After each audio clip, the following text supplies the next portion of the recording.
कहानी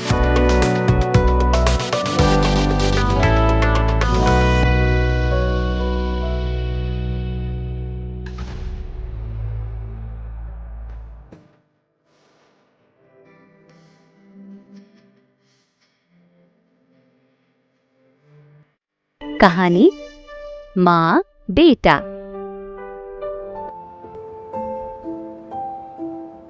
बरसात के दिन अभी अभी बीते थे। नदी के उस पार खूब हरी घास उग आई थी। नदी के रेतीले तट की कटानों में कई दिनों से गधों का एक झुंड बरसात के थमने की प्रतीक्षा कर रहा था। पानी थमा और नदी की धारा कुछ कम हो गई तो रेतीले दलदल में से गधों का झुंड चल पड़ा। इस झुंड में कुछ छोटे बच्चे भी थे। रोमू इनमें सबसे छोटा था।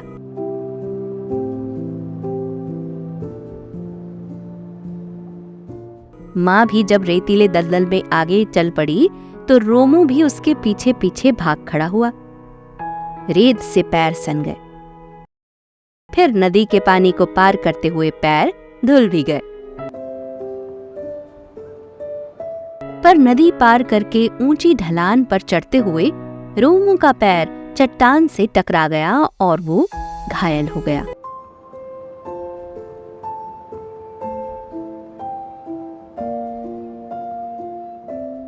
किसी तरह 3 टांगों की मदद से उसने भी मुहाना पार किया और हरी हरी घास पे पहुंच गया।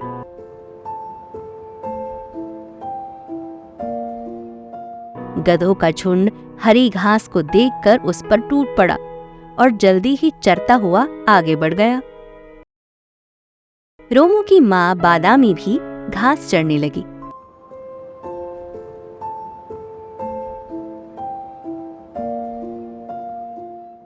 पर रोमू पहाड़ी पर चढ़कर चित्त पड़ गया। उससे उठा नहीं जा रहा था।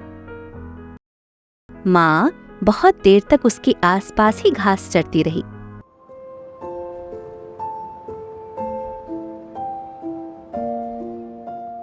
वो रोमू को छोड़कर झुंड के साथ आगे नहीं जा सकी।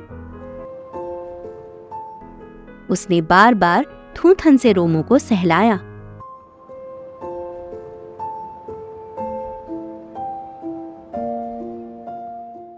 उसके घायल पैर को खूब चाटा पर रोमू उठ नहीं पाया।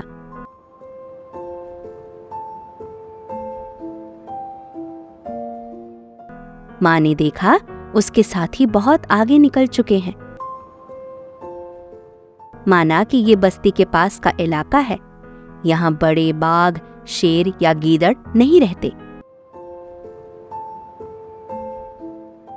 पर बस्ती के आवारा कुत्ते भी आ गए तो वे नन्हे रोमू को नोच नोच कर अधमरा कर देंगे।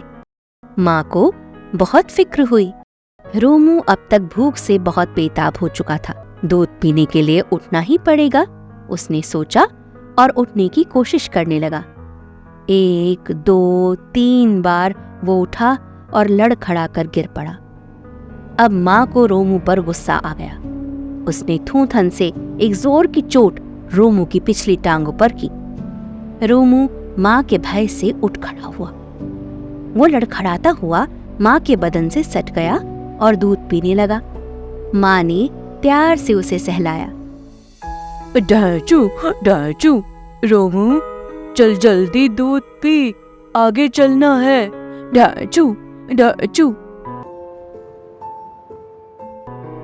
रोमू ने दूध पीकर फुर्ती महसूस की और वो माँ के साथ साथ चोट खाई टांग से लड़खड़ाता चलने लगा।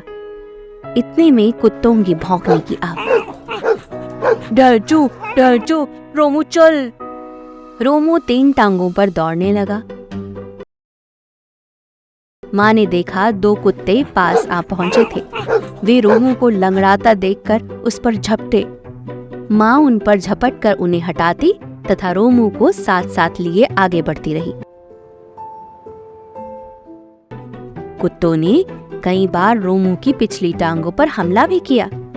माँ हर बार उसे बचाती गई। अब एक कुत्ता माँ की टांगों की ओर लपका। माँ ये मौका चूकने वाली ना थी। उसने जोर से एक दुलत्ती झाड़ी तो कुत्ता चारों खाने चित्त दूर जा गिरा। अब तो रोमू ने भी माँ की नकल शुरू कर दी। रोमू के पिछले पैर से कुत्ते के नोचने से खून बह रहा था। एक कुत्ता उसके पैर को पकड़कर खींचने के लिए उसके पीछे लपका। रोमू ने भी पिछली दोनों टांगों से दुलत्ती झाड़ी। कुत्ता दुलत्ती खाकर भाग खड़ा हुआ। वो समझ गया कि चोट खाकर भी रोमू इतना कमजोर नहीं हुआ कि उसे खींचकर नोचा जा सके। माँ ने रोमू की ओर हैरान होकर देखा और खुश होकर हवा में एक दुलत्ती झाड़ी। डैचू, डैचू। फिर वो दौड़ने लगी। रोमू अब घाव की परवाह किए बिना माँ के साथ दौड़ चला। डैचू, डैचू। जल्दी ही दोनों झुंड के पास पहुंच गए। अब वे तेजी से घास चढ़ने लगे, जबकि उनके साथी बैठे हुए जुगाली करने या ऊँघने लगे थे।